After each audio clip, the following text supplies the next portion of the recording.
Welcome to the demonstration on Elastic File System, also known as EFS. One of the first things we need to do is once we've logged into our AWS Management Console, is we need to verify that we're in the same region as the EC2 instances that we want to connect to our Elastic File System.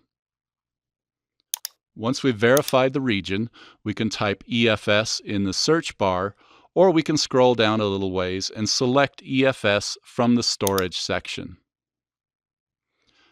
In the EFS console, we want to select on the Create File System. This will bring us to the Create File System window. The first thing we want to select in here is the virtual private cloud that we want to deploy our Elastic File System in.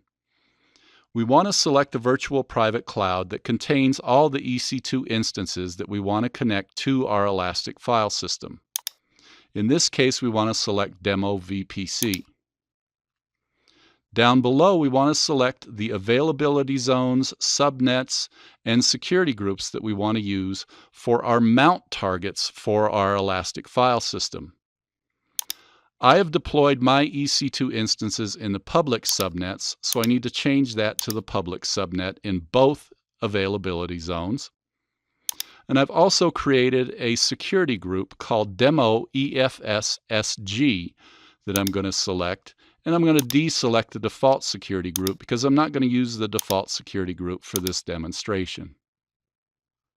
Now we can select on the Next Step button, and this will bring us to a menu where we can enter in tags that will be associated with our Elastic File System. I'll enter in a simple tag that says Demo EFS that has a key of name. Below that, we can choose our performance mode.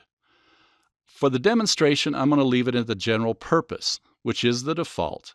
If we had tens, hundreds, or thousands of EC2 instances that we'll be connecting to our Elastic File System, we would choose Max I/O.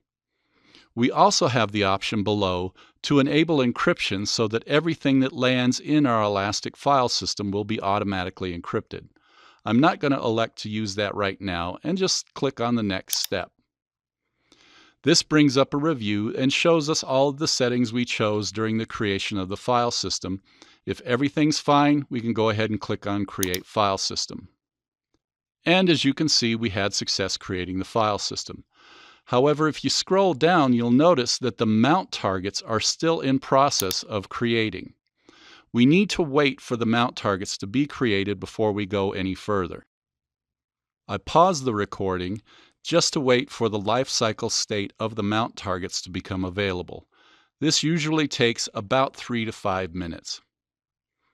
At this point, we want to select the text on the left-hand side that says Amazon EC2 Mount Instructions. This will bring up a list of different items we need to check and we need to verify before we can mount our EFS file system on an EC2 instance.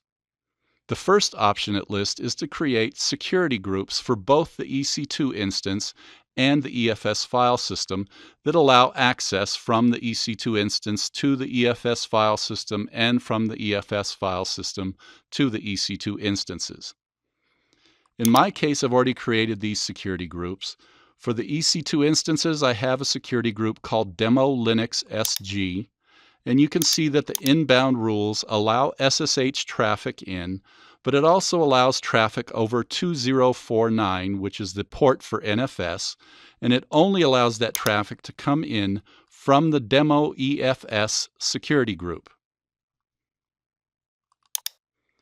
For the Demo EFS security group, I only have one rule that allows NFS traffic over port 2049 and only from the Demo Linux security group.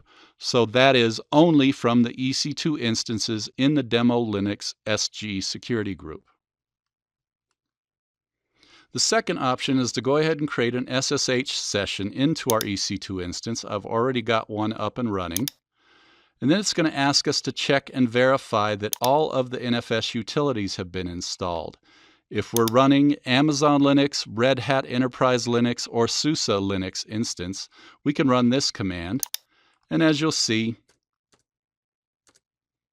we've already installed those packages.